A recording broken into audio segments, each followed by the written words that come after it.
All right, end of week 14 already. We got Philly back here after playing their part in the surprisingly decent Malort Sour from last week. Thankfully, without Chicago, there is no risk of Malort re-entering the occasion. Instead, we get the Chargers and their far more palatable drink, the Tequila Sunrise. Now, I know we did the OG Tequila Sunrise for Arizona back in week 9, but now we're doing the one that everybody thinks of when they hear Tequila Sunrise. That's right, just tequila, orange juice, and grenadine layered to create a neon sunrise. Now, I'm sure you can make like a classy version of this drink with, fresh squeezed orange juice and homemade grenadine, but honestly, that just kind of feels antithetical to the entire drink. This is a drink from the front end of the dark age of cocktails, first appearing in Sausalito, California, sometime in the early 1970s. I don't have an exact date, but it has to be before 1972 because that's when the Rolling Stones first tried it and started ordering it across the country, causing the drink's popularity to skyrocket.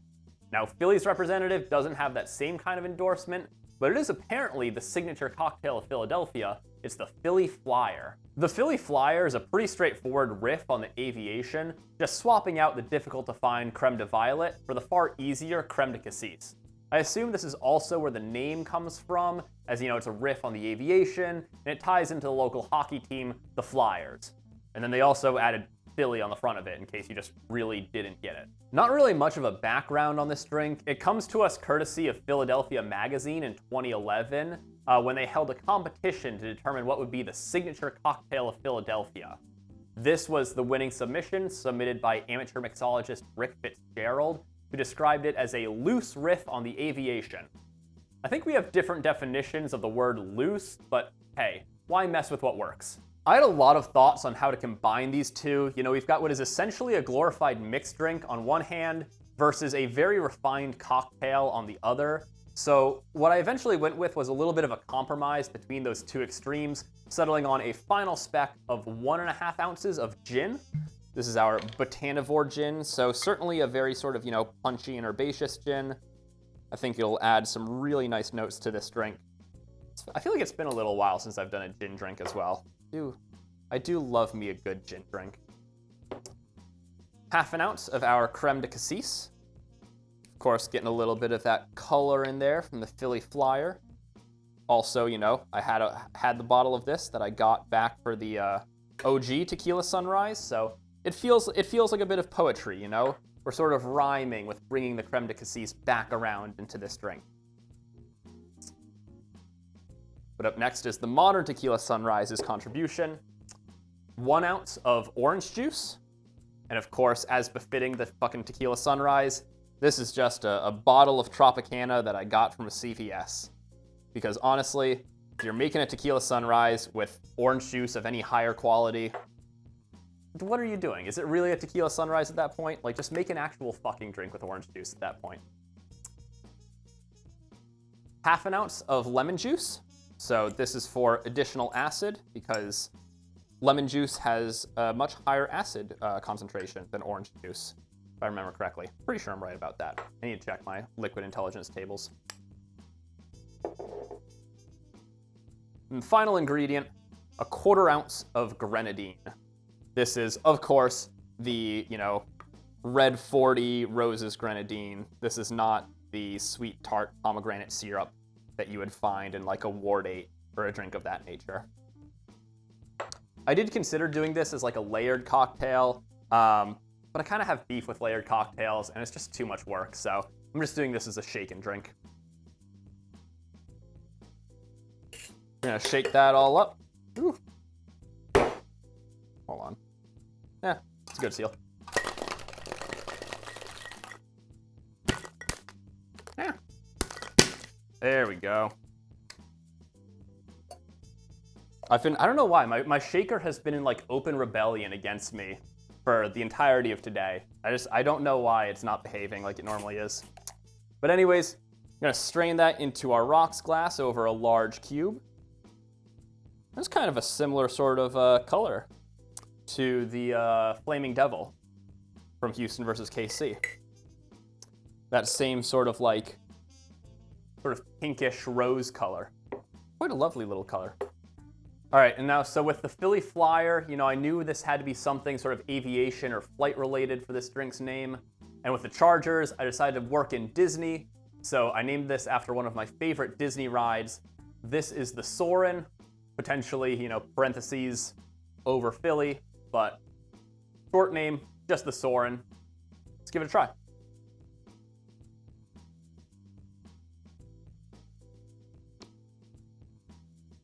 Ooh. Oh my God, wait, hold on. Oh, I know exactly what this tastes like. Okay, that's kind of crazy, actually.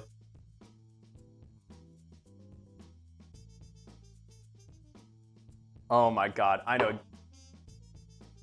Wow, all of that just to recreate that flavor, huh? Okay, I see how it is. Oh. So I have a very distinct memory of this. I don't know, I can't place when in time, but, you know, I guarantee it was for like, you know, a soccer tournament or something. We're staying in like a Best Western, you know, and normally with, you know, like the sort of, you know, like on the cheaper side of the hotel chains, not like a motel, you know, but like your Best Western, like Holiday Inn type hotels, you know, where they've got the continental breakfast. You know, they've got the juice machines. And normally I do orange juice if I'm getting, you know, juice in the morning. I'm a big orange juice guy. But there was one time where I remember the orange juice was out. And so I got what was, I forget if it even had like a distinct fruit name or if it was just like fruit cocktail juice, where it's just like a blend of all of the different fruit juices. That is exactly what this drink tastes like. It is uncanny how much this just tastes like a generic amalgamation of various fruit juices, which is really funny considering there's actually only one fruit juice in here, which is orange juice. But I also would not be surprised if that sort of fruit cocktail, you know, beverage was just mostly orange juice with like a couple other variants added into it. I'm actually speechless. This tastes identical to it. I'm gonna have to look this up. I'm gonna have to look that up when I'm editing this video to figure out what exactly I'm thinking of. But I can see it in my mind's eye. This tastes exactly like it. It is uncanny.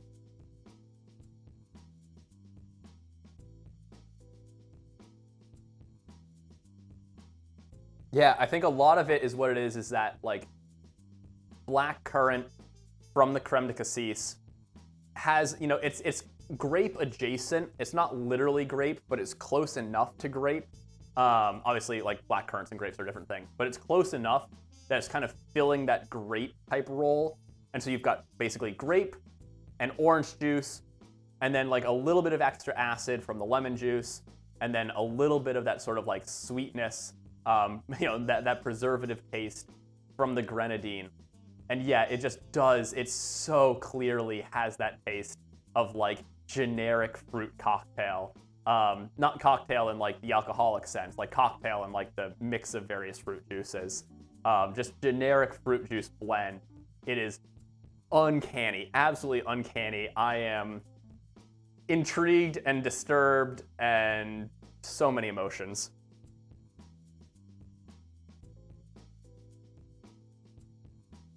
And perhaps unsurprisingly, the gin really doesn't come through at all.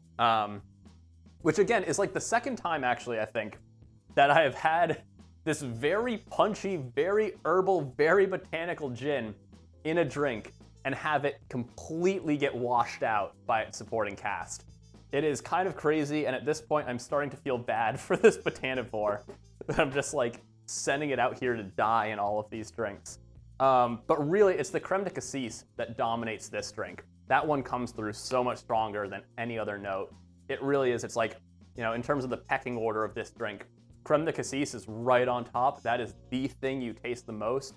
And then right below it is the orange juice, right? Like, you don't taste the orange juice as orange juice per se, but the blend that it creates with the creme de cassis, really like that sort of 1-2 punch, that blend is the main thing you taste in this. And then way down the list, you know, you get sort of, you know, oh, there might be a little bit of additional acid coming in from that lemon juice. there might be a little bit of additional sweetness coming in from the Grenadine. The Grenadine is certainly affecting the color of this drink. That red 40 is powerful stuff. And then, yeah, equally down there at the bottom, it's like, oh, and there might be a couple of these sort of herbal botanical notes from the gin creeping in there at the bottom. But really, this kind of just tastes like juice. Now that I think about it, this might actually be a gin and juice in its purest form. You know, that's all I've done. I've just recreated a gin and juice here. All of that crafting just to recreate that. I don't have a whole lot more to pick out from this drink. That really, like, that's just it. You know, it is just kind of, it's sweet. It's very easy to drink. You get a little bit of the sort of botanicals from the gin coming through on the back end. But it really is just that sweetness of that sort of juice blend that you get between the orange juice and the creme de cassis. Well, hopefully this matchup is more interesting than this drink, but there's only one way to find out, and that's in the simulation. The Eagles start with the ball, and their opening drive is solid, but ends in a punt. Now we'll see how Herbert's broken hand affects his play. Obviously, he's uninjured in this simulation, but that doesn't stop him from throwing an interception to Zach Bond at the 15-yard line, killing their first drive. It's a defensive first quarter all around. After a few punts, the Eagles are at the 50. Hurts goes deep for A.J. Brown, and it's picked off by Cam Hart, who manages to return it all the way back to the 37. After a scoreless first quarter, the Chargers finally break the deadlock in the second, going for it on 4th and 1 from the 5-yard line, where Vidal punches it right up the gut for the first points of the game. The Eagles respond with a long, sustained drive, burning all the Chargers' timeouts before Hurts takes it in himself, breaking 2 tackles for the 6-yard touchdown. Neither offense scores in the remaining minute, sending us into the half tied at 7 apiece. If the first half was all defense, the second half is all offense, as the Chargers' opening drive ends with Herbert finding Tyler Conklin on the shallow crosser for a 9-yard score. The third quarter ends with the Eagles marching down to the 1, where they hand it off to Saquon, who punches right in to tie the game back up. Only 30 seconds into the fourth quarter, Vidal gets the handoff, shoots through the gap in the line, and from there is off to the races, outrunning the Eagles' secondary to take this 57 yards, putting the Chargers back on top. The Eagles' following drive is a bit more methodical, but a switch release gets Devonta Smith wide open, who Hurts hits for a clean 25-yard TD. Neither of these defenses can get a stop, though, as the Chargers are right back in the red zone, and Herbert fires a dart to McConkey, who fights through defenders for the touchdown. This Eagles offense isn't staying down, though, as they're on LA's 4-yard line with 38 seconds left. Needing a touchdown, they hand it off to Saquon, who gets clobbered but breaks the plane, tying this game up at the very end. However, 35 seconds and 3 timeouts is enough for the Chargers to make it into Eagles territory, and after one final run to pick up a few more yards and burn the rest of the clock, they bring Dicker out for the game winner. It's a 52-yarder. Snap is good. Hold is good. I didn't add this slow-mo. Madden just does that. And Dicker the kicker hits the game winner. Chargers win 31-28 in dramatic fashion. Well, this is certainly more offense than most are expecting out of this matchup. The Eagles haven't managed to put up 28 points since Week 8 against the Giants. They've averaged a mere 15.5 points per game over their past 4 games. This Chargers defense did allow an uncharacteristic 35 points to the Jaguars, but bounced back by dominating the Raiders. Speaking of, their offense put up 31 points on Vegas, so while it's hard to count the Eagles out, I could see the Chargers winning this if Philly can't get their offense started. Now, like I mentioned in the sim, Herbert is expected to play despite having broken his left hand in that win over Vegas. With the exception of that early interception, he doesn't seem to have affected him too much here, as he posted a healthy 271 yards and 2 touchdowns. Hurts had a really on-brand game, throwing for 229 yards, 1 touchdown, and 1 interception, with his longest pass only going for 25 yards. The Chargers' running back situation is a really interesting one to watch. It seems like Omarion Hampton is coming back soon, but it's hard to tell if it'll be this week or next. Who knows if he'll be back in the starting role or in a committee with Vidal. Vidal has certainly been making the case to stay in the lineup, turning 15 carries into 114 yards and 2 touchdowns. Saquon Barkley had a quiet game, but got a lot of goal line work, 15 carries for only 46 yards, but 2 touchdowns for him. Hurts was also running like it was 2024, turning 8 attempts into a season-high 79 yards, plus a touchdown for good measure. Over on the receiving side of things, welcome to the Lad McConkey Show. The white boy's got himself some motion, hauling in 10 catches for a career-high 153 receiving yards, plus 1 touchdown. Dallas Goedert led Philly with 8 catches for 82 yards, while A.J. Brown looked like early season A.J. Brown, bringing in 5 catches, but posting only 29 yards. The bottom of the stat sheet reveals something interesting. It seems like Madden has no clue who Oronde Gadsden is. Despite the rookie seeing meaningful snaps since September and breaking out in October against the Colts, Madden still has Tyler Conklin and Will Dissly ahead of him in the depth chart. The two of them had a total 6 catches in this game, despite only having a combined 10 receptions on the season. For context, Gadsden has 38 receptions this season and didn't see so much as a target in this game. Thankfully, we can kind of fix that in the Monte Carlo sim. Gadsden is in his rightful place as the Chargers' tight end 1, but did only average a single catch for 16 yards. That's in large part due to Herbert only having 166 passing yards, while Hurts put up 206. Jalen's passing yards were mainly split 3 ways between A.J. Brown, Devonta Smith, and Dallas Goedert, so nothing surprising there. Finally, since the Monte Carlo sim draws from historical data, it's not surprising to see Saquon having a strong showing, leading all running backs with 109 yards on the ground. Now, as you can see in the distribution, the Monte Carlo sim tilts heavily in favor of Philly, with the most common outcome actually being a 28-14 Eagles victory. I think a large part of it is the reliance on historical data, because we've seen the Monte Carlo sim favoring the Eagles in basically every matchup. The margin closes a little bit when you average all 10,000 simulated games, but it's still a solid Philly victory, Eagles 26, Chargers 17. Now we've actually got some movement in the standings as the Dolphins supplant the Jets atop the AFC East. Quite a departure from the real world where Miami is desperately fighting just to sniff the playoffs. The leaders of all other divisions have strengthened their holds on first place, with the Bengals, Chiefs, and Jags all at least 2 games ahead of their primary challengers. Of those 3 teams, only the Jaguars are actually leading their division. The Bengals are 2 games behind the Ravens, and the Chiefs are a full 4 games back of the Broncos. Meanwhile, in the NFC, there are 5 teams with double-digit wins.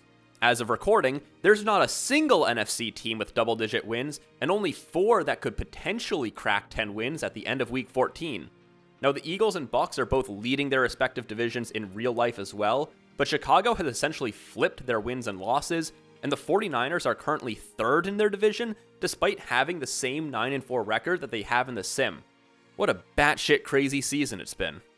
Do you agree with the simulations, or do you envision a different future? I'm looking forward to hearing your thoughts down in the comments. As a reminder, our drink for this matchup is the Soarin, aka the surprisingly generic gin and juice. If you make it, please let me know what you think, and I'd love to hear your suggestions for what drink should be your team's representative. Stay curious, stay thirsty, and I'll see you in the next one.